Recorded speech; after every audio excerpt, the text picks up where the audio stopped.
집안에서 당신은 무얼 하시나요? 당신이 어디 있든 즐거움을 드립니다. 미디어 협동조합 국민 라디오.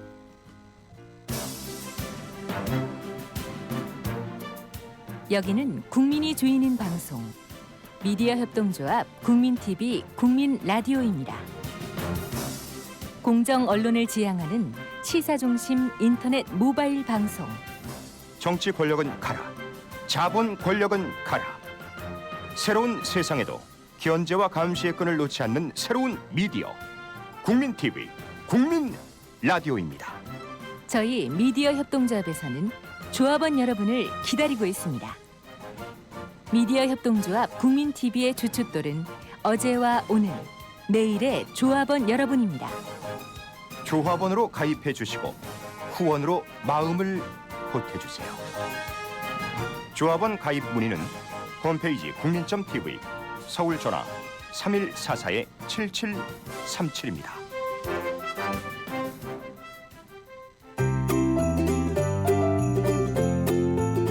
국민TV가 협동조합인 거 아세요? 조합원 개개인이 주인인 방송 국민TV. 이거지. 이제 인터넷 라디오 채널을 국민라디오로 바꾸자고요. 조합원이 주인인 100% 방송. 매일매일 국민라디오. 좋아.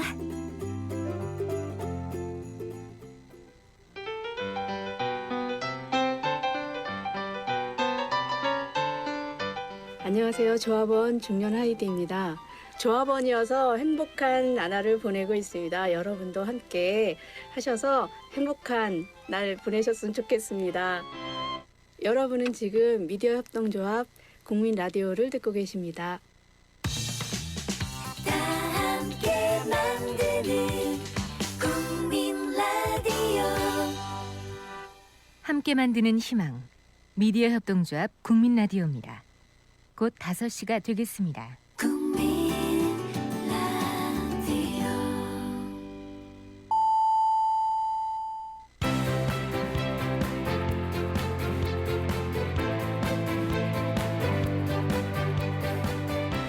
정치평론가 이강윤의 오늘.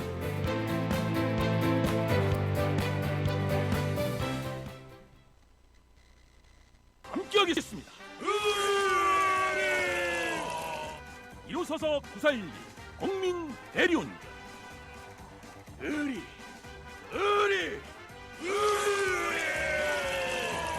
네, 뉴스 브리핑 받으시죠. 오마이뉴스 곽우신 기자.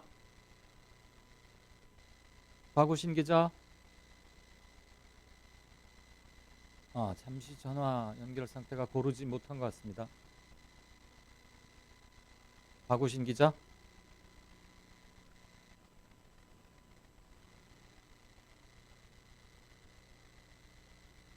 네, 지금 전화 연결 중입니다. 곽우신 기자.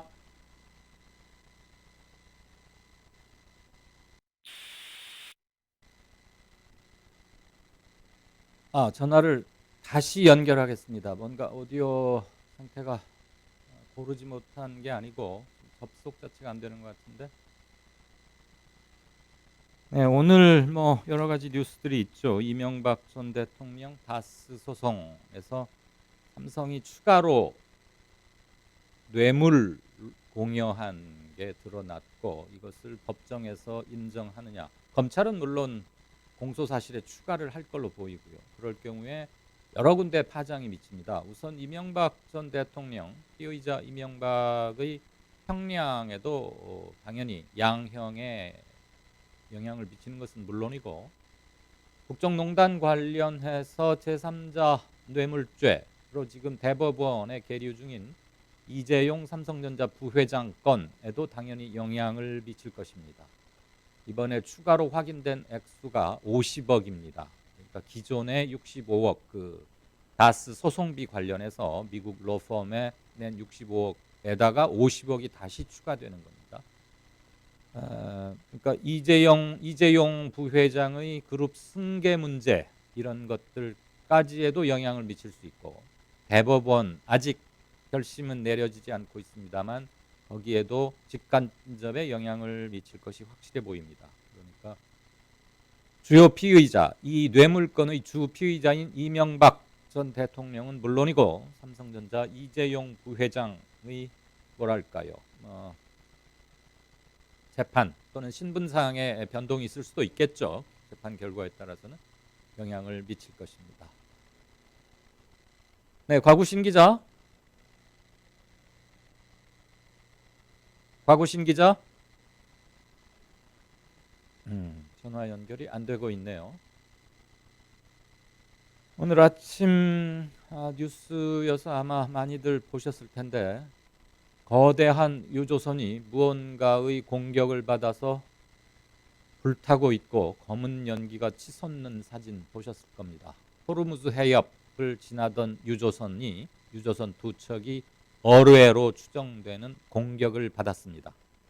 그 배 두 척은 직간접으로 일본과 관련이 있습니다. 하나는 일본이 배를 빌려서 용선해서 쓰고 있는 배였고, 또 하나도 일본과 매우 긴밀한 관계에 있습니다. 근데 공교롭게도 미국과 이란이 전쟁 위기까지 치닫고 있는 마당에 현재 아베 일본 총리는 미국과 이란을 중재시키겠다 그러면서 현재 이란을 방문 중입니다.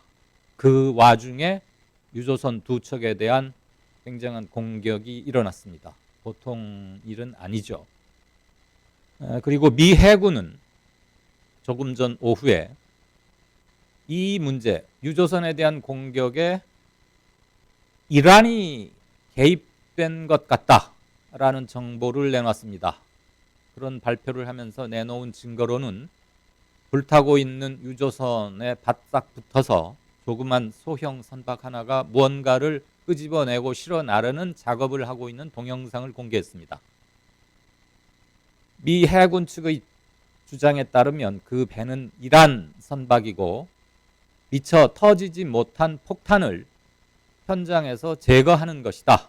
그러니까 자기들이 공격했다는 증거를 은폐하고 있다. 뭐 이런 얘기입니다. 그것은 어디까지나 현재 미 해군 측의 주장에 불과합니다. 그러나 유조선이 공격당한 뒤로 나온 첫 번째 반응이어서 앞으로 이 문제가 어떻게 규명이 될지, 과연 누가 그 거대한 유조선을 공격해서 심대한 타격을 입혔는지, 왜 그랬는지, 호르무즈 해협의 긴장이 굉장히 고조될 가능성이 매우 높습니다. 이 사건 직후 국제 유가는 4% 이상 급등했고 국내 증시에도 영향을 미쳤습니다. 이런 뉴스들 준비되어 있습니다. 네, 곽우신 기자.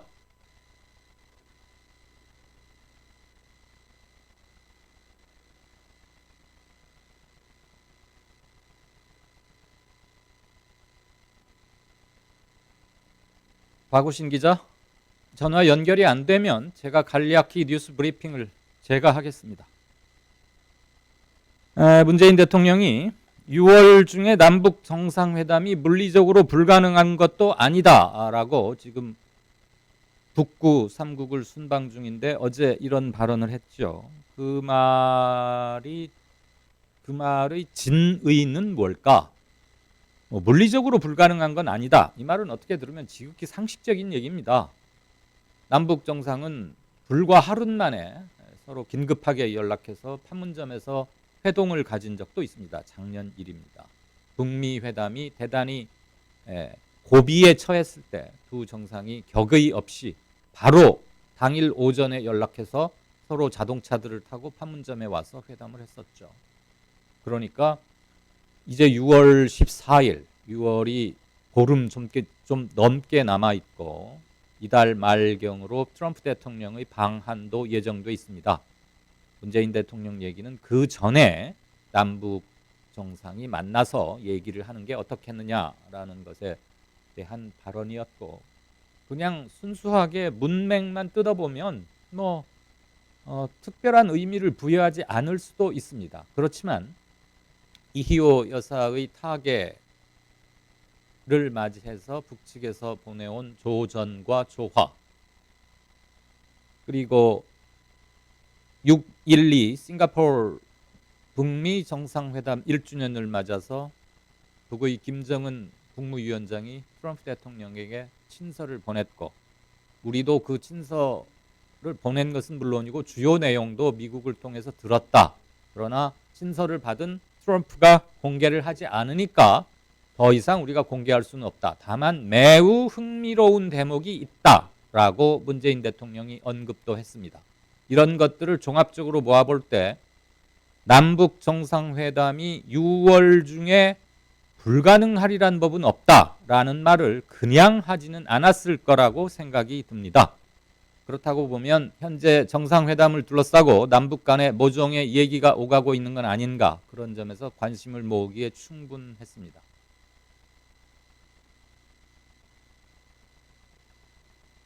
네, 이명박 전 대통령 재판 그 삼성의 추가 뇌물건은 아까 잠시 언급해 드린 바 있습니다만은 향후 파장이 대단히 클 것이다. 그리고 이 문제로 가장 속이 타는 사람은 아마도 자기 최측근 하버드대 유학 동기이자 그때부터 자기를 지근의 이 거리에서 보필하고 있는 정창현 사장 마저 검찰에 소환돼서 17시간 동안 조사를 받았기 때문에 이명박의 추가로 제공한 50억 이 제보자의 진술이 사실로 확인이 되면 아마 지금 거의 사실인 걸로 나오고 있습니다. 국민권익위의 의견도 그러하고 이것은 검찰로 곧 넘겨질 터인데, 그렇다고 보면 이 건으로 가장 애가 탈 사람, 불안해할 사람은 아마도 이재용 삼성 부회장이 아닐까 싶습니다. 문무일 검찰총장의 뒤를 이을 차기 검찰총장이 이르면 다음 주 초 결정될 가능성이 대단히 높습니다. 아마 대통령의 귀국과 함께 이루어질 텐데요. 현재는 4사람이 올라가 있습니다. 봉욱, 그 중에서 가장 관심을 모으는 2사람입니다. 봉욱 현 대검 차장, 또 한 사람은 윤석열 서울중앙지검장입니다. 이 정부 들어서 서울중앙지검장에 임명된 윤석열 지검장은 국정농단 및 적폐청산 수사를 주도해 왔고 원세훈 국정원장 수사건으로 밀려났었지만 새 정부 들어서 촛불의 힘으로 시민들이 다시 그를 검찰의 중앙무대로 복귀시킨 게 아니냐, 이렇게까지 볼 수 있는 사람입니다. 검찰은 기수란 것을 대단히 중시합니다. 우리가 상상하는 그 이상입니다. 기수에 죽고 기수에 산다, 이런 말마저 나올 정도입니다. 고 노무현 대통령께서 검사와의 대화 때 내가 당신들 사이의 기수 문화, 서열 문화를 꼭 존경해야 하는 건 아니다 라고 우리 검찰 문화의 폐쇄성, 이른바 조폭 문화라고까지도 일컬어지는 검찰의 기수 문화를 통렬히 비판한 바 있고, 그의 검사들이 집단적으로 반발하면서 TV 생중계되는 와중에 대통령을 모욕하고 심지어 능멸하거나 아시나요? 조롱하는 듯한 발언도 일삼았었습니다. 똑똑히 기억하실 겁니다. 검찰이 그 죽고 못 산다는 그 기수로 보자면 봉욱 현 대검차장이 윤석열 서울중앙지검장보다 4기수 높습니다. 지금 4명이 후보로 추천되어 있는데요. 4기수에서 1명씩 이렇게 뽑혀진 겁니다. 기수로는 윤석열 중앙지검장이 가장 낮고 나이는 공교롭게도 윤 중앙지검장이 가장 많습니다. 시험을 좀 늦게 돼서 그렇죠. 검찰 안팎에서는 봉욱 현 대검차장을 총장으로 승진시킨다면 검찰의 안정적인 운영에 좀 더 방점을 찍는 게 아니겠느냐, 그러면서 검경 수사권 조정을 둘러싼 검찰 내부의 반발, 이런 것들을 좀 최대한 다독거리면서 무마시키려는 것으로 해석들 하는 반면에 윤석열 지검장을 검찰총장으로 임명한다면 지검장에서 고검장을 거치지 않고 바로 검찰총장으로 가는 아마 거의 첫 번째 케이스가 될 겁니다. 게다가 윤석열 중앙지검장이 국회에서 그동안 발언했던 것들, 그리고 그동안 해왔던 수사, 이런 것들 미뤄볼 때 윤석열 지검장이 검찰총장에 임명된다면 대단히 현 정부의 중요한 시기에 아주 중요한 포스트를 맡게 된다. 그런데 공교롭게도 특수통 전문인 윤석열 서울중앙지검장의 경우 검경 수사권 조정에 대해서 비교적 현 정부가 구상하고 그리고 있는 것과 그렇게 썩 잘 들어맞지는 않는다. 그런 평도 얻고 있습니다. 네, 어느 사람이 물론 제가 주로 거론한 두 사람 이외에 이금로 수원지검장이라거나 뭐 이런 후보도 있습니다. 어떤 사람이 될지는 물론 뚜껑을 열어봐야겠죠. 재소자들을 독방으로 옮겨주겠다면서 금품을 받은 판사 출신의 변호사가 있습니다. 판사 13년간 하다가 옷 벗고 변호사가 됐는데 감옥에 들어가서 징역살이 하고 있는 사람들한테 이렇게 꾀했답니다. 나한테 1,000만 원에서 한 1,500만 원 주면 잡범들 드글거리는 그 혼거실 여러 명이 한 방을 쓰는 거기서 빼줘서 자네 혼자 조금 편안하게 독방으로 보내줄 수 있겠다. 실제 그렇게 했습니다. 사람한테 그 변호사에게 법원에서는 실형 10개월을 선고했습니다. 집행유예 없는 실형 10개월입니다.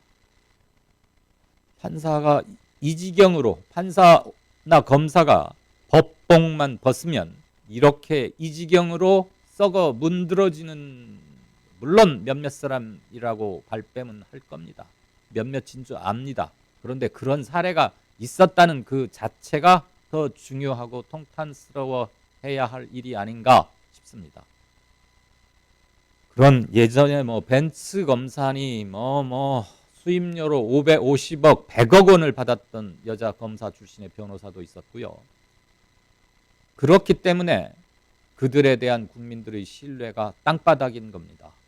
그들이 검경 수사권을 두고 검찰과 경찰이 다툴 때 양쪽 다 구린 구석이 대단히 많습니다. 힘이 센 쪽이 더 많이 구리고 더 많이 욕을 먹는 것 아니겠습니까? 인지상정이겠죠. 그래서 이들은 힘을 쥐고 있을 때는 어쩔 수 없이 그 앞에서 굽신굽신하는 척은 하지만 돌아서면 분노를 터뜨리고 전혀 신뢰하지 않는, 그래서 직군 전체로 보면은 땅바닥인 매우 불행한 현상을 자기들이 자초한 것이기도 합니다. 오죽하면 감옥에 들어가 있는 사람한테까지 흥정 비슷하게 브로커 노릇을 해서 천몇백만 원씩 받아가지고 간수나 교도관 몇 명 찔러주고 흔히 뭐 약 먹인다, 약 친다 그런 얘기 한다죠 아마. 그렇게 해서 조금 편안한 방으로 옮겨주고, 이게 대한민국 변호사란 사람들이 할 짓입니까? 네, 이상의 내용은 곽우신 기자와 제가 나눠 써야 하는 얘기인데 전화 연결이 안 됐습니다. 죄송합니다.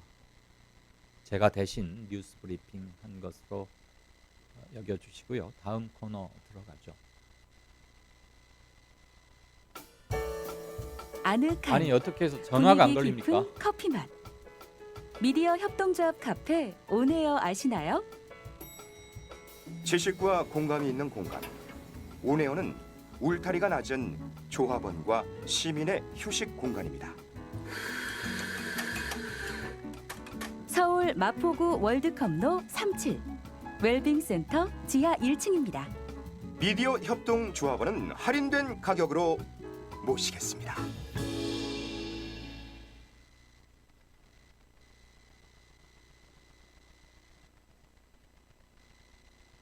지금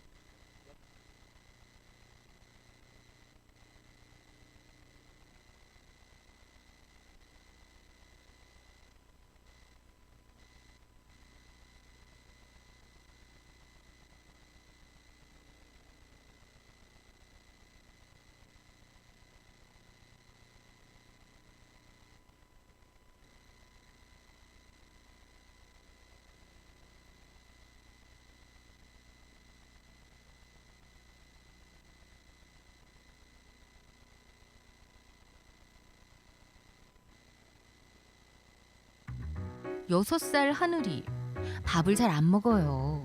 엄마, 나 이거 맛이 없어요. 그만 먹을래요. 엄마의 걱정은 점점 더해가는데요. 그런데 이때 택배입니다. 연지연 곰탕이 배달됐어요. 직접 도끼로 팬 장작불 위에 한우 사골과 도가니를 가마솥에 한가득 넣고 24시간 끓인 진구. 연지연 곰탕이 하늘이 입에 들어가는 순간 아, 맛있다. 엄마 한 그릇 더 주세요. 하늘이의 밥도둑 연지연 곰탕. 조미료 같은 첨가물이 전혀 들어가지 않아 엄마의 기쁨은 더하답니다. 연지연 곰탕은 강화군에서 김포시 방향으로 강화대교 건너자마자 있습니다. 한우 사골로 정성껏 구워 만든 연지연 곰탕. 한 그릇에 8,000원입니다. 7팩 이상 무료 배송합니다. 주문 여보세요? 전화는 010-7252-1114 010-7252-1114.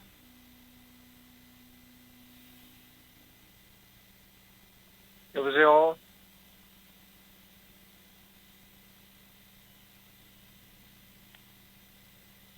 여보세요?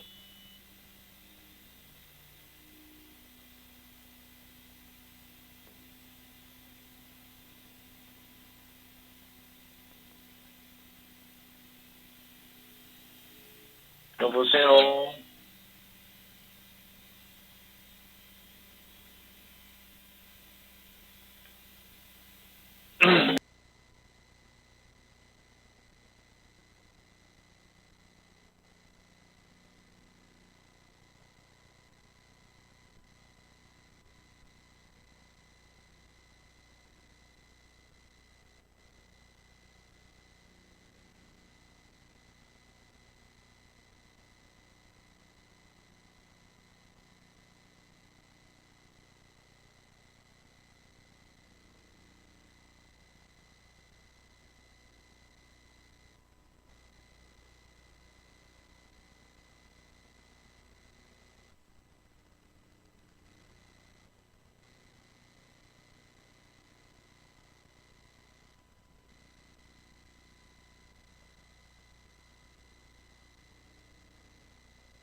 네. 전화 연결 상태가 고르지 못해서 뉴스 브리핑이 제대로 진행되지 못한 점, 이 프로그램을 대표해서 제가 사과 말씀드립니다. 지금 기술 인력이 조금 바뀌었는데요. 아무래도 이 시스템에 손에 익지 않고 방송 장비가 꽤 여러 가지 버튼이나 만져야 될 게 많고 하니까 조금 손에 익지 않아서 전화 연결이 저한테까지 되지 못했다고 합니다.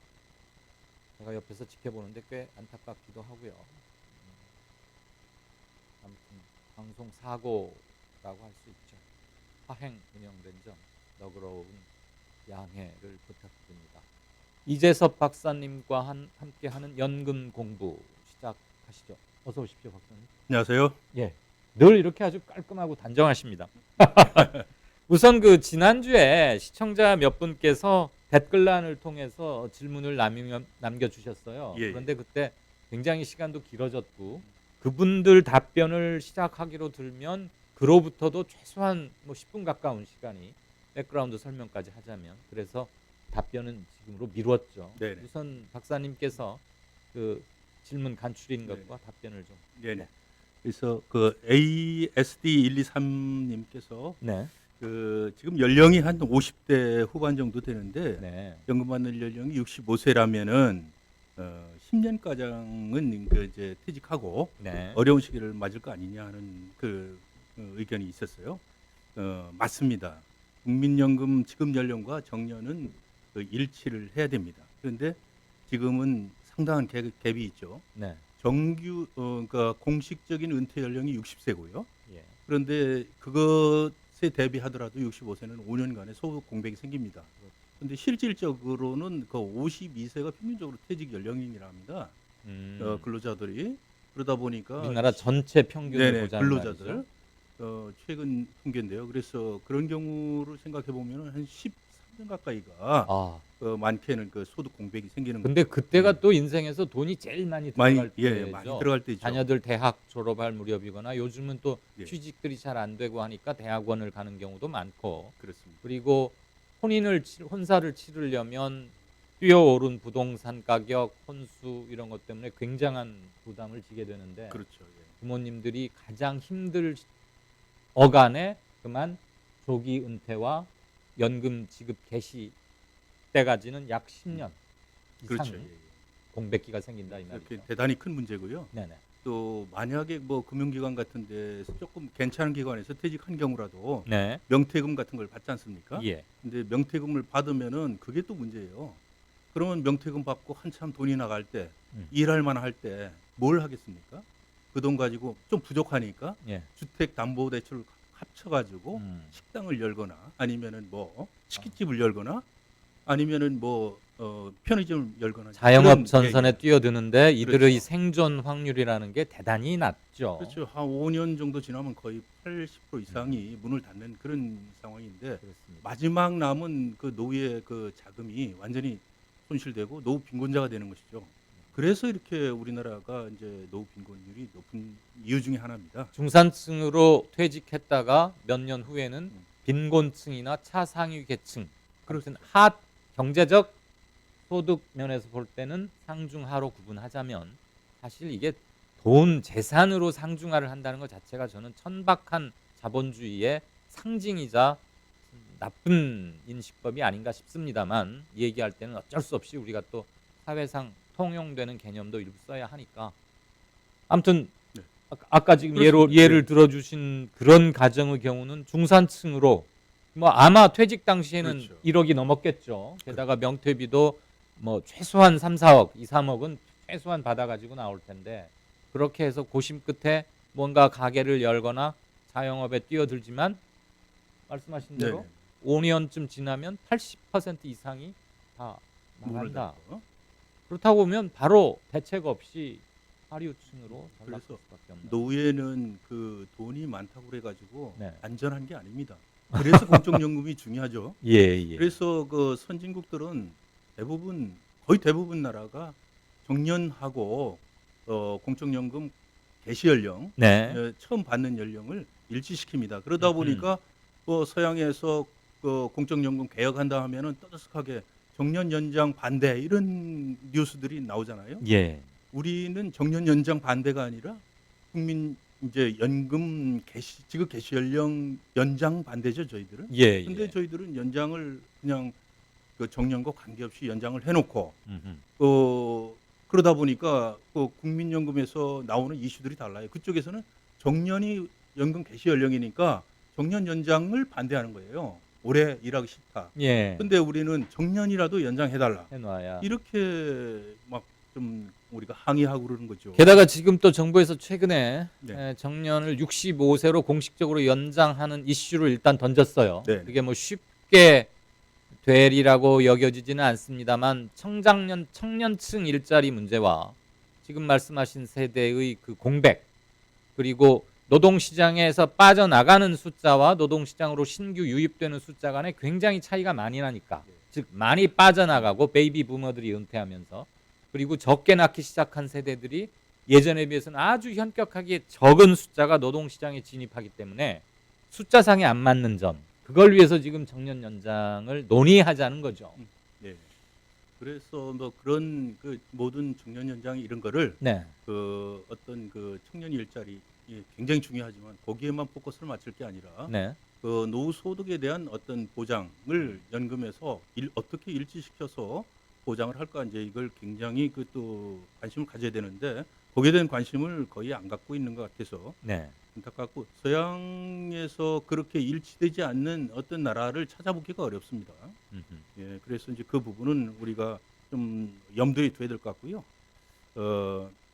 그다음에 또 이제 그 65세부터 국민연금을 받고 70세에 사망을 하면은 혜택도 제대로 받지 못하는 것이 아니냐 하는 그 말씀도 있으셨어요. 예. 그러면 그건 어느 분 질문이었죠? 그분이 또 같은 분인가요? 아, 그래가지고 이 그런가요? 이름 좀 네. 안 되는데요. 그런데 그건 맞는 얘기 맞는 얘기입니다. 뭐 65세부터 받으면 70세에 예를 들어 사망한다면은 제대로 받는 게 아니죠. 근데 이제 기본적으로 공적연금은 네. 장수에 따른 위험을 서로 나누는 겁니다. 그래서 일찍 돌아가신 분의 좀 이렇게 손해 보는 것이 네. 오래 사는 분들에게 이렇게 이전이 되는 소득이 예. 이전되는 그런 제도이기 때문에 어떻게 보면은 불가피한 점이 있는 것이고요. 또 평균 수명으로 보면은 현재 남녀 평균으로 해서 81세거든요. 네. 그래서 한 국민연금은 한 7, 8년 정도만 받으면은 자기가 낸 보험료는 이제 상쇄하게 됩니다. 그렇기 네. 때문에 한 평균 수명까지만 산다면 한 16년 정도를 받을 수가 있기 때문에 65세 하더라도 뭐 그다지 그렇게 걱정할 것은 아니다 이렇게 볼 수가 있습니다. 예. 네네. 그다음에 김유진님께서 네. 소득이 없으면 조기에 연금을 받을 수 있는지 이걸 여쭤보셨는데요. 네. 그런 그거 제도가- 많이들 궁금해하시죠. 네, 그게 네. 있습니다. 네. 이게 이제 조기연금이라고 그래서요. 일찍 받는 대신에 네네. 좀 네. 할인을 하고 주는 거죠, 네, 말하자면. 그렇습니다. 그래서 5년까지 이제 일찍 받을 수가 있습니다. 음. 자기 연금 개시 연령보다 5년. 일테면 지금 1988년에 가입하신 대개 1961년, 2년, 3년생 그런 분들이 63세부터 63세입니다. 연금을 받게 돼 있는데 내가 굉장히 빨리 사회에서 또는 직장에서 은퇴했고 마땅한 수입이 없는데 지금 연금이라도 좀 미리 받아야겠다. 그러면은 최대 5년 네네. 빨리 신청할 수 있다는 얘기죠. 58세부터 받을 수 있습니다. 예, 그런데 이제 58세부터. 그렇게 하는데 일찍 받는 대신에 네. 한 달에 0.5%씩 그러니까 1년에 6%씩 해서 5년이면 30% 삭감을 받습니다. 삭감을 받은 연금으로 사망할 때까지 받습니다. 네. 상당히 좀 손해를 많이 봅니다. 그렇네요. 그래서 5년 일찍 받기 위해서 치러야 하는 비용 네. 손해가 굉장히 크다는 점. 오죽하면 그런 손해폭을 알고도 신청하시겠습니까? 이른바 이제 사회 네, 그렇죠. 안전망이 없기 때문에 그런 걸 텐데. 약간 이제 정년하고 이 갭이 크고 네. 또 일찍 또 퇴직하고 하다 보니까 그것을 견딜 수가 없어가지고 가뜩이나 연금이 작은데 국민연금은 네. 거기에서 또 30%를 삭감받아서 이렇게 하기 때문에 굉장히 열악하죠. 그래서 가급적이면은 뭐 어쩔 수 없이 그렇게 신청은 하겠지만은 조기연금은 뭐 건강이 굉장히 안 좋다든가 어쩔 수 없이 뭐 이렇게 이제 너무 가난하다든가 이런 경우 아니면은 신청을 안 하는 게 좋습니다. 예, 여기까지입니다. 네. 지난 시간에 대한 질문. 아마 질문 주신 분들 오늘 접속이 돼 있는지 잘은 모르겠는데요. 유튜브에서 다운로드 받아서 다시 들으실 수 있으니까 질문 주셨던 분들께서는 시간 나면 꼭 한번 확인해 주시기 바랍니다. 아유, 이렇게 꼼꼼하게 자료까지 많이 준비해 주시고 네, 그렇게 해야죠. 이 박사님의 열정이 대단하십니다. 자, 오늘은 지난번에도 말씀드렸다시피 우리나라나 미국, 아마 일본 이런 정도가 아마 그렇지 않을까 싶은데 기금을 적립해 두고 있습니다. 지금 우리가 적립한 돈이 아마 몇백조가 훨씬 넘죠? 5, 600조. 575조. 제 금년도 추산이 3월 비슷하군요. 말에 해서. 그러니까 약 600조에 네. 조금 못 미치는데 그걸로 일정 부분은 뭐 다른 나라 안전한 나라의 채권도 사고 해외 주식 시장에서 돈을 굴려서 재산을 증식시키기도 합니다. 이번에 대한항공 사내 이사진에서 조양호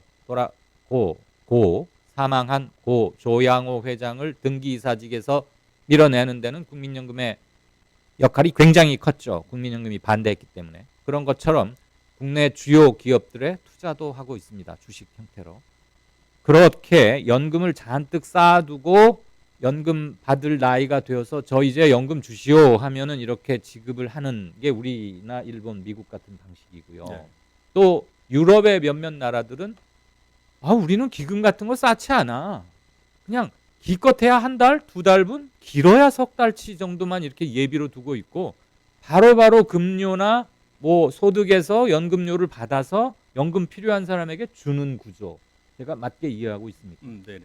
두 가지의 차이와 어느 게 장단점이 있는지 또는 각 국별로 어떤 사정 때문에 그런 제도를 택했는지를 좀 설명해 보십시오. 네네. 이제 뭐 말씀하신 것은 그 연금 재정 운영 방식인데요. 네. 연금 지급에 소요되는 비용을 어떻게 조달해서 어떻게 지급하는가 이제 그런 문제입니다. 네.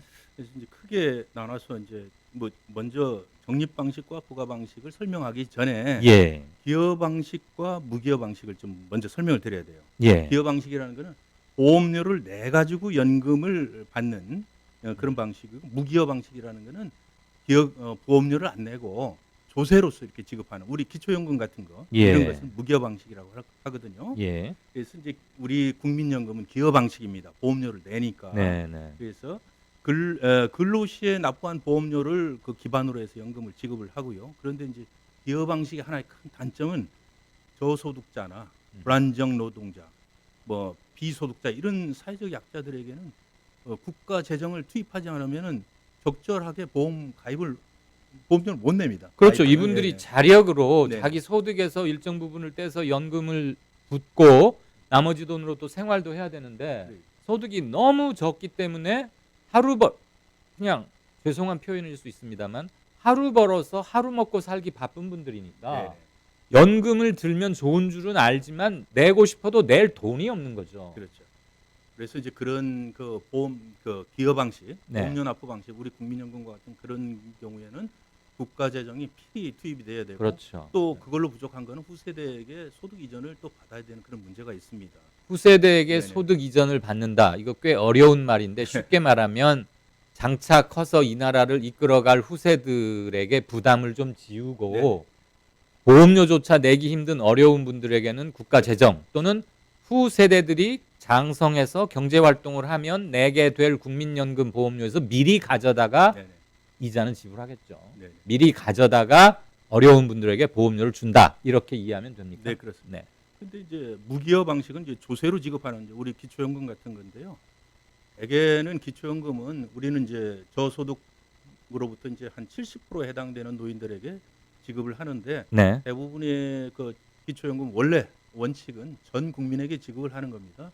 예를 들어서 이건희 뭐 회장님께도 원래 기초연금은 지급을 해야 되는 거예요. 그래서 이제 조세를 기반해서 전 국민에게 지급을 하다 보니까 예. 비용이 많이 나가죠. 그렇죠. 그때 뭐 예. 이건희 이재용 부회장 아들도 이거 아동수당 줘야 돼? 뭐 이거 가지고 말이 많았고 예. 그 앞에는 오세훈 당시 서울시장이 학교 급식을 왜 다 무료로 주느냐. 부잣집 애들한테는 그러지 말자. 그래서 결국 서울시 시장 선거 네. 보궐선거까지 치르는 깠죠. 예. 이게 사회 수당의 성격을 가지고 있기 때문에 네. 누구에게나 이렇게 주는 것이 원칙입니다. 이른바 그게 이제 보편적 복지. 복지입니다. 네. 네, 그게 중요하고요. 그래서 그러나 이제 비용이 많이 나가기 때문에 예. 이게 많이 주지를 못해요. 음흠. 그래서 기초연금은 어느 정도 지급률은 어느 정도 한계가 있습니다. 네. 그런 단점이 좀 현재 그게 처음에 월 20만 원으로 시작했던 거예요. 예, 그렇습니다. 네. 20만 원 이내로 시작한 거죠. 지금은 문재인 정부 들어와서 조금 올랐죠, 그게 아마. 30만 원. 예. 퍼센트로 따지면 무려 50%가 오른 거니까 네네. 이건 재정 부담 차원에서 보자면 어마어마한 증액인데 액수로는 20만 원에서 30만 원으로 올랐다. 에게 이거 가지고 어딨어? 라고 생각하는 사람도 있을 수 있겠지만 퍼센트로 보면은 어마어마한 파격적인 상승이기 때문에 한쪽 면만을 보고 섣불리 말하는 것은 조금 온당치 않은 점도 있다. 그런 생각은 듭니다. 또 빈곤자에게는 그 돈이 결코 작지가 않습니다. 그렇죠. 네네. 그리고 이제 아까 말씀하신 적립 방식과 이제 부과 방식에 대해서 이제 말씀을 드리면은 네. 적립 방식은 아까 말씀을 하셨듯이 보험료를 이제 그 근로자들이 낸 보험료를 적립을 해서 네. 기금이 쌓이지 않습니까? 그러면 네네. 그 기금을 운용을 해서 예. 이렇게 운용된 그 자산을 퇴직 이후에 본인이 가져가는 거예요. 예. 그러니까 본인이 강제저축 형식으로 저축을 하고 음흠. 그것을 나중에 퇴직해서 자기가 가져가는 것이 이제 쉽게 말하면은 적립 방식입니다. 근데 이제 네네. 내가 직접 그 기금을 운용하는 건 아니고 그건 아니고요. 네. 국민연금공단에서 아주 당대의 초고수라는 이 금융 전문가들을 고용해서 네. 단단히 또 일르겠죠. 이 돈 떼이면 큰일 나. 이거 우리 국민들 다 쌈짓 돈이고 노후가 걸린 돈이야. 그러니까 절대 위험한 투자는 하지 마. 그리고 너가 무슨 뭘 사고 싶으면 심사를 받도록 해. 뭐 이런 식의 과정을 거쳐서 그렇죠. 예, 예. 돈을 불리는 거죠. 네. 뭐 여러 가지 그 안전 조치가 있고요. 예. 그렇기 때문에 그건 뭐 그다지 염려할 건 없는데 어쨌든 그렇게 해서 적립하는 것이 이제 적립 방식인데 적립 방식에는 이제 완전 적립 방식하고 부분 적립 방식 두 가지로 나눌 수가 있어요. 네. 근데 이제 완전 적립 방식은 100% 적립하는 거예요. 내가 낸 그 보험료를 가지고 예. 내가 100% 타갈 수 있는 정도까지 그러니까 낸 돈에 대한 받는 돈의 비율이 1대1이 되는 거죠. 개인적으로 뭐 1대1이 설령 안 되더라도 전체 그룹으로 1대1이 되도록 만드는 것이 이제 그 적립 방식이고요. 그러니까 쉽게 말하자면 전 국민으로부터 받은 총액을 1이라고 했을 때 네. 보험료로 연금으로 내주는 돈 역시 최소한 1이다. 그렇습니다. 1대1 정확하게 매칭이 되게 하는 것. 네. 네. 개인이 매칭은 안 되더라도 전 네네. 국민이 이제 매칭이 되도록 하는 거죠. 근데 부분 적립 방식은 이제 그것을 전체를 적립하지 않고 네. 내가 적립해야 될 돈이 뭐 예를 들어서 뭐 1,000만 원이다. 그러면은 한 5,600만 원만 적립하고 네. 나머지 한 400만 원은 다른 방식으로 하는데 다른 방식이라는 것은 결국은 후세대에서 이전이 되든가 국가가 보조를 하든가 네. 그런 방식을 취하는 겁니다. 예, 그렇게 돼서 완전 적립 방식은 사실 공적연금에서는 없다고 보면 됩니다. 그렇죠. 완전 적립 방식은 없어요. 가능할 수가 없잖아요. 네네. 이 머릿속에나 계획에서는 가능할 수 있지만 실제 현실에서는 네.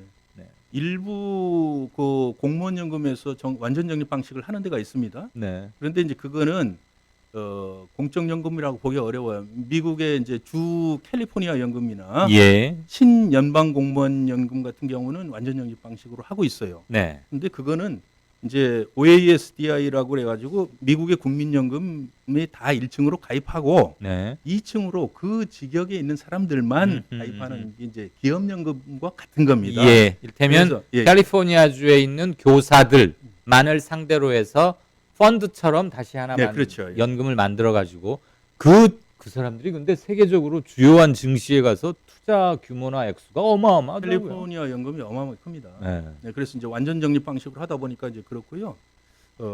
그래서 이제 그거는 사실은 어떻게 보면 사적 연금으로 이렇게 취급을 할 수가 있는 거죠. 네. 예, 그렇습니다. 그래서 완전 적립 방식은 사실은 공적연금에는 없다 이렇게 보면 되고 대부분은 부가 방식 아니면 부분 적립 방식입니다. 예. 근데 부분 적립 방식도 아까 이제 말씀하실 때 네. 그 많은 부분은 이제 뭐 기금을 적립한다고 그러셨는데 부분 적립 방식으로 운영하는 것은 나라도 그렇게 많지가 않아요. 일본이나 우리나라 뭐 이런 정도, 노르웨이 예. 정도고요. 예. 뭐 예를 들어서 부분 적립 방식으로 하면은 우리나라 국민연금이 지금 한 30년치 급여분을 지금 적립하고 있거든요. 560조. 그래서 지금 그렇죠. 560조 가량 돼 있다 이거죠.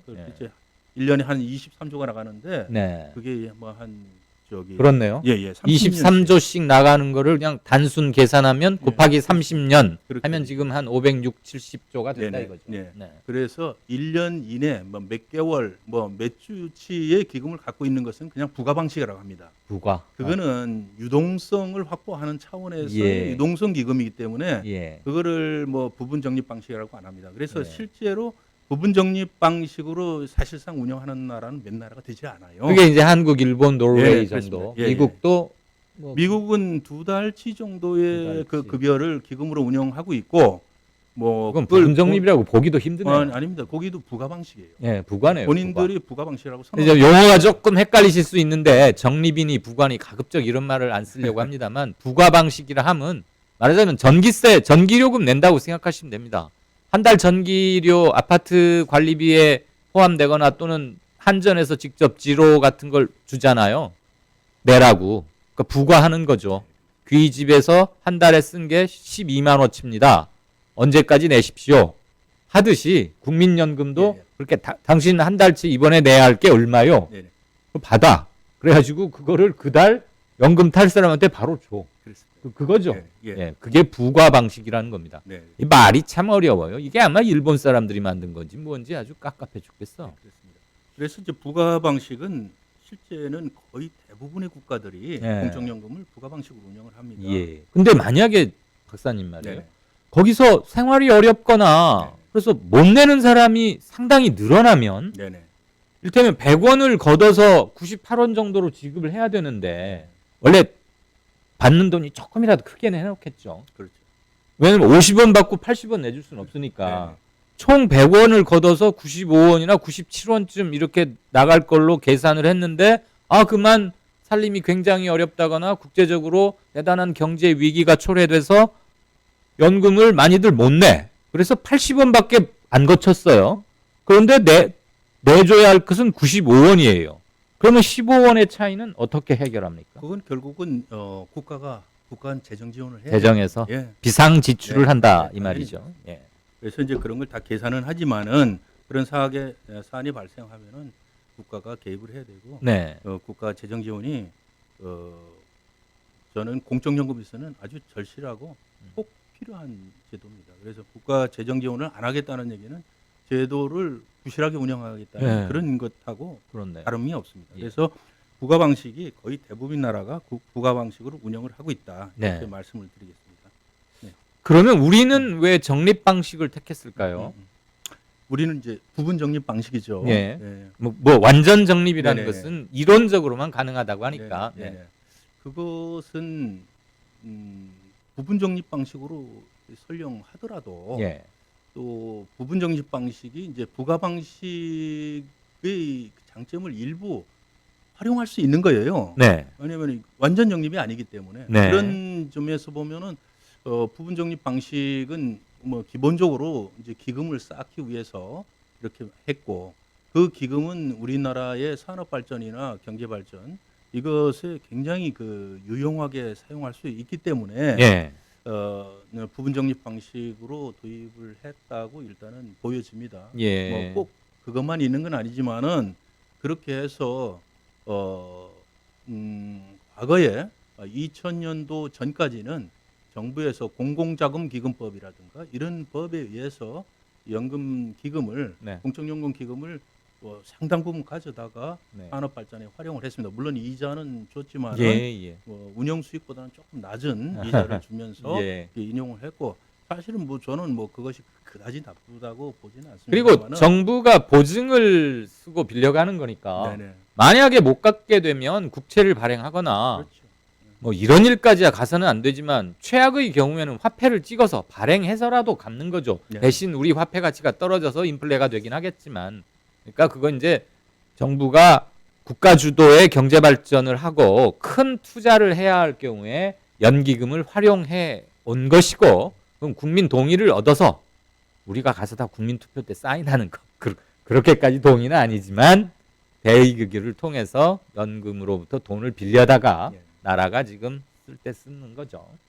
그래서 이제 그걸 쓰는 것은 쓸 수 있다 하더라도 네. 그 쓰는 과정에 네. 국민의 어떤 그런 동의가 있었느냐 네. 이제 아까 말씀하셨듯이 네. 이제 그런 부분이 문제가 되고 그렇죠. 또 쓰는 비율이라든가 네. 이자율이라든가 이것이 적정하냐 여러 가지 그런 부분들이 논란이 될 수가 있습니다. 박사님 그럼 경우의 수로서 가능성으로서만 따져본다면 제가 국민연금 가입자인데 나는 지금 성실하게 일해서 매달 붓고 있고 30년째쯤 부었는데 나라에서 무슨 뭘 개발을 한다. 예를 들면 4대강이어도 좋고 우주선을 쏘아 올리기 위한 기본 연구를 뭘 하든 간에 연금에서 좀 돈을 빌려다 써야겠다. 그러면 지금 쌓여있는 연금에 내 돈이 상당히 들어가 있으니까 나도 발언권이 있다. 나라는 그런 짓 하지 마라. 우리들 노후가 달린 돈이고 내가 피땀 흘려 일하면서 부은 돈인데 손대지 마. 나는 나라에서 그렇게 하려 하는 거 반대야. 하고 나라를 상대로 소송을 낼 수도 있겠네요. 말하자면. 극단적으로 하면 그럴 수 그렇죠. 있죠. 네, 아니 뜻을 같이 하는 시민 몇 명이 모여서 법적으로 예. 법적으로 법을 어겨서 그렇게 한 건 아니고 다 예. 법을 만들어서 운영한 거니까 이제 그렇게까지는 하지 못하고 다만 문제 제기를 할 수가 있죠. 그래서 2000년도에 이제 그런 이제 어떤 절차적인 문제 또 이자율의 문제 여러 가지 문제 제기가 심각하게 됐고 네. 그래서 그때부터는 이제 어떤 가입자들 대표들이 이제 국민연금 기금 운용 위원회에 예. 대폭 거기 참여하도록 그런 어떤 절차적인 문제, 예. 의사결정의 문제 이런 분들을 또 민주화시키고 시민들이 예. 감시위원으로 네네. 경영에 관한 상세한 정보를 보고받고 네네. 의견도 제출하고 네네. 그러니까 마치 옴부즈맨 각 방송사들이 옴부즈맨 해가지고 뭐 퀄리티 비평도 하고 네. 또 쓴소리도 듣고 하듯이 좀 더 많은 정보를 제공하고 국민연금에 대한 궁금한 모든 것을 시민들이 직접 참여할 수 있는 통로는 만들었다. 네. 그것도 겨우 2000년쯤에 네네. 아마 그게 사회 민주화와 비슷한 궤적을 그리면서 만들어지는 거 아닐까 네네. 싶습니다. 맞습니다. 네. 그래도 그 이후에도 네. 기금 운영의 그 민주성, 네. 절차적 민주성, 또 전문성, 음흠.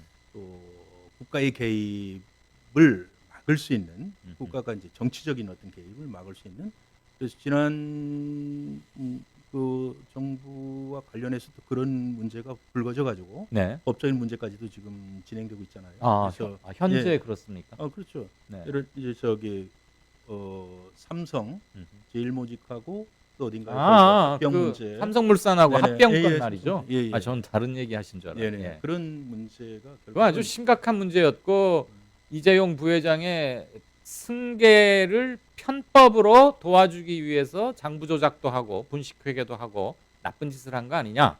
그때 왜 국민연금이 이재용 예. 측에 유리하게 손을 들어줬느냐. 그거 가지고 박근혜 국정농단 때도 아주 중요한 그리고 고리였지 지금 그 않습니까? 소송이 또 아직도 진행 네. 중이고요. 네. 그런 문제, 이런 문제들이 적립 방식의 기금을 운영할 때에는 틀림없이 있는 것이죠. 돈이 그래서- 쌓여 예, 예. 있으면 네네. 꼭 사고가 나요. 네, 그렇습니다. 네.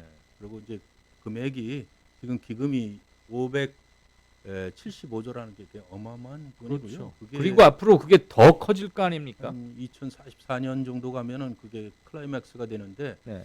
1,500조까지 이렇게 그러면 세계 최대 규모 아닌가요? 그렇게 될 거예요. 그렇죠. 지금도 기금이 세계 3대 기금으로 들어갔어요. 네.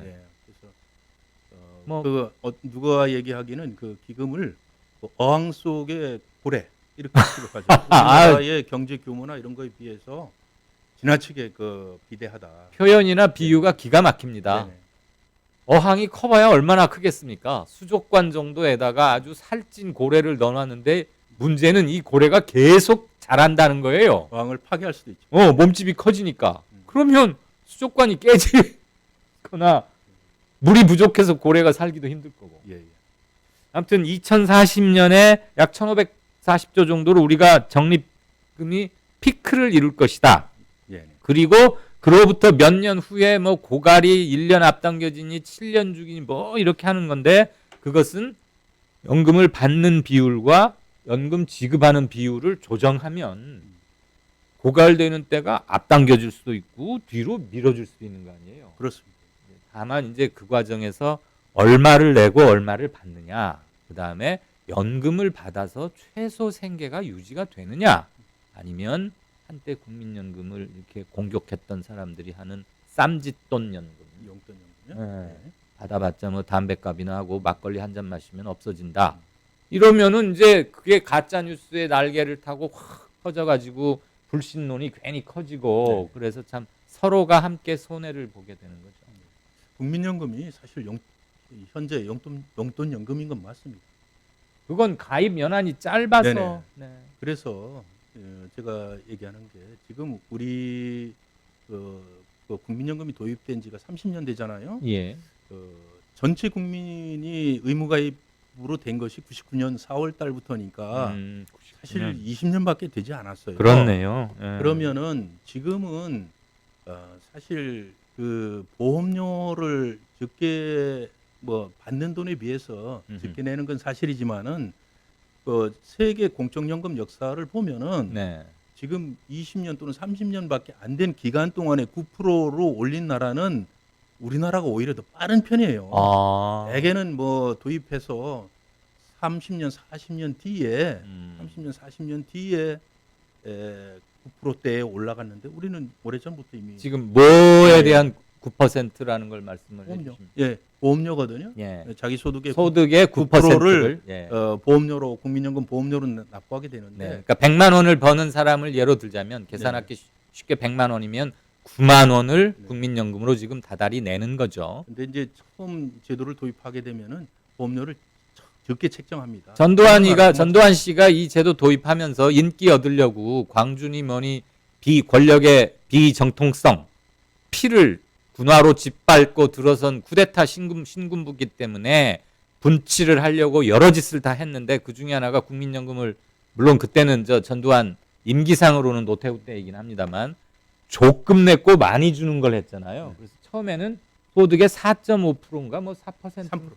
그래서 그 정도만 내고, 그러니까 100만 원 번 사람이 4만 원 내고 나중에 70만 원인가 뭐 이렇게 받아가는, 몇 년 후에는 그 구조였는데, 그러니까 곧 누가 운용을 해도 연금이 파탄날 수밖에 없는 구조였죠. 그런데 적게 저는 내고 많이 주니까. 저는 조금 생각을 달리합니다. 네. 그래서 이제 70%라는 것이 처음부터 70%라는 건 좀 과한 건 사실이에요. 예. 그런데 낸 돈보다 많이 받아가는 것은 처음에는 당연하고 또 그렇게 해야 됩니다. 다른 나라도 물론 처음부터 70%준 거는 좀 과한 건 사실이고, 예. 그게 아까 말씀하신 어떤 그런 포퓰리즘적인 거고, 정권의 비정통성을, 정당성을 위해서 국민적 인기를 얻기 위한 그렇지만은, 포퓰리즘. 예. 처음에 뭐 70%는 아니더라도 처음에는 한 60% 수준, 60% 수준은 확보를 해서 그게 오랫동안 가져왔어야 된다. 문제는 처음에 70%를 보장을 해주니까 사람들 눈높이가 거기서 고정이 그렇죠. 되고 거기서부터 조금씩이라도 올라가야 된다고 생각하지, 거기서 그게 잘못된 얘기죠. 맞습니다. 그게 잘못됐다는 얘기죠. 제 얘기는. 예, 맞습니다. 그 원래는 50%나 60% 시작해서 현실적으로 설명을 다 하고 조금씩 좁혀가는, 이렇게 돼야 되는데 능력도 없으면서 70%를 주고 4% 받고서 말이에요. 이게 말이 됩니까? 그러니까 첫 술을 처음에 너무 맛있고 향기로운 음식을 줬어요. 그러니까 그 다음부터는 조금만 쌀이 안 좋거나 향기가 조금만 덜해도 내가 박대받고 있다. 왜 저러지? 어제까지는 밥이 맛있었잖아. 그러면서 투정하고 푸념하고 근거 없는 공격을 하게 되고, 그래서 연금 자체가 좀 힘들어집니다. 예. 이제 그거는 제가 인정을 하고요. 또 그게 맞습니다. 그런데 이제 처음 제도를 도입할 때는 어느 나라든 보험료는 적게 내고 또 받는 것은 이제 상대적으로 많이 받는 것이 당연하고요. 그럴 만한 이유가 있는 겁니다. 근데 왜 그러냐면은 제도가 처음에 도입했을 때 예를 들어서 부가 방식, 이 가장 큰 장점은 제도가 딱 도입됐을 때 이미 노인이 된 분들에게도 연금을 줄 수가 있어요. 부가 방식은. 왜냐면은 일하는 분들한테 보험료를 걷어서 바로 줄 수가 있으니까. 예. 그런 장점이 있고요. 그렇죠. 또 그러니까 연세가 드신 분, 나이 국민연금을 붓지 않은 노령층에게도 줄 수가 줄 수 있죠. 뭐 얼마 주는지는 이제 정책적인 거. 우리식대로 하면은 10년 이상 부어야 연금을 받을 그렇죠. 자격이 생기니까 노인분이 이제 한 85세쯤 만약에 됐다고 쳐요. 근데 이분이 5, 6년밖에 못 부었으면 5, 6년치를 한꺼번에 내거나 또는 매달 5년을 더 내야 되는 거 아닙니까? 네네. 그러면 90세가 돼서 연금을 받기 시작할 텐데 그분의 자녀 수명이 얼마가 될지를 생각하면 통탄할 노릇이죠. 뭐 60세까지 가입을 통상적으로 하게 돼 있으니까 예. 그분은 60세가 넘으면 이미 제가 예를 그렇게 든 겁니다. 가입의 자격도 없고 또 60세가 안 돼서 연금에 이제 제도 도입 시에 가입자가 됐다 하더라도 예를 들어서 뭐 그때 45세나 50대 됐다면은 10년도 채 뭐 10년이나 그렇죠. 이렇게밖에 가입을 못 하지 않습니까? 부가 방식의 네네. 장점은 네네.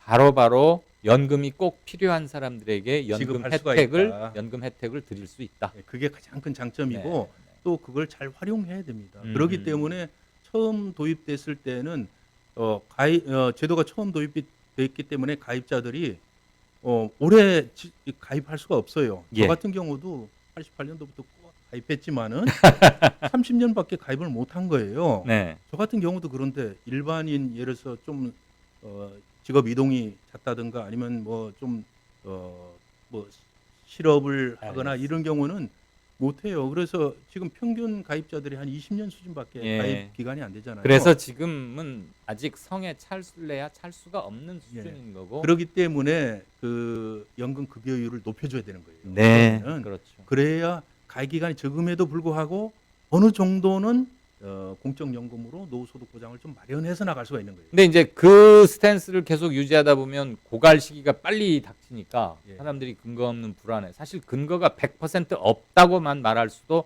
없긴 해요. 그런데 최종적으로는 정부가 지급 보증을 하는 거니까. 그렇죠. 그래서 예. 제가 말씀드리는 거는 예. 기금은 언젠가는 없어져도 됩니다. 그렇죠. 없어져도 돼요. 없어져도 돼요. 다만 어느 정도 그 연착륙을 시켜서 기금을 소진시키고 부가 방식으로 전환하느냐. 전환하는 전까지 국가의 재정 책임 또는 후세대의 소득 이전 예. 이런 부분들을 얼마나 스무스하게 조절하고 국가의 책임을 좀 넓히고 네. 본인도 보험료를 조금씩 높이고 예. 이런 방식을 해서 적절한 방식으로 그 그 기금을 소진시키고 그 그다음에 적절한이 예. 참 어렵기 때문에 사회적 대타협이 힘든 거고 연금 개혁이 어느 나라에서나 진통을 겪는 게 아닌가 합니다. 또 후세로부터 빌려오는 것에 대해서는 세대 간 대타협 또 이런 것도 필요하고요. 그 과정에서 지금 우리가 세대 간 대립이 극화되고 모든 선거를 치를 때마다 이게 심화, 대립 양상이 계속되고 있기 때문에 이런 문제까지 가해지면 일자리를 놓고도 벌써 청년과 중장년, 초기의 노년층들 사이에 굉장히 이해관계가 다르지 않습니까? 그것을 잘 풀어나가는 게 결국은 집권 여당이 해야 하는 거고 그중에 상당 부분은 역시 정치가 그 역할을 해줘야 하는 게 아닌가 싶습니다. 오늘은 그 우리처럼 따복따복 내서 기금을 잔뜩 쌓아두고 이렇게 연금을 드리는 그 방식과 우리보다는 훨씬 많은 다른 나라들이 채택하고 있는 마치 전기요금 걷듯이 한 달에 얼마 내세요. 그래서 연금 필요한 사람들한테 다 쓰세요. 이렇게 하는 방식의 두 가지의 차이점과 연원 이걸 좀 짚어봤습니다. 다음 시간에는 국민들이 많이 지탄하고 좀 억울하다고 생각하고 저 사람들 특혜 아니야? 하는 군인연금, 공무원연금, 공적연금에서도 특수직역 두 가지 연금에 대해서 무엇가 옳고 무엇가 사실에 조금 부합하지 않는지 어떤 점은 당연한 비판인 건지 이런 걸 주로 말씀을 드리겠습니다. 질문이 있으면 미리 올려주셔도 대단히 감사하고요. 아유 이재석 박사님 복잡한 연금을 제가 자꾸 용어를 이렇게 간섭해서 죄송합니다. 네, 설명해 주시니까 예, 쉽게 가자는 취지였고요. 예, 용이하고요. 오늘 뭐 그 질문에 대한 자상한 답변도 매우 감사드립니다. 나와주셔서 고맙습니다. 고맙습니다. 예, 6월 14일입니다. 저도 오늘은 방송이 매우 힘듭니다. 왜 힘든지 뭐 이런 말 하는 거 흔히 있는 일은 아니고 해서는 안 됩니다만 왜 힘들 수밖에 없었는지는 처음부터 보신 분이라면 익히 아시리라고 생각합니다. 아까 댓글란을 잠깐 봤더니 왜 과구신 기자가 전화를 안 받느냐? 우리하고 출연 약속을 했으면 받아야 되는 거 아니냐? 이런 말들도 일부 얼핏 보이던데요. 곽 기자가 잘못한 게 전혀 아닙니다. 우리가 곽 기자에게 전화를 했고 연결까지는 됐는데 저와 연결이 되지 않았습니다. 오디오 회선을 만지는 과정에서 좀 서툰 점이 있어서 제대로 되지 못했다는 점 다시 한번 알려드립니다.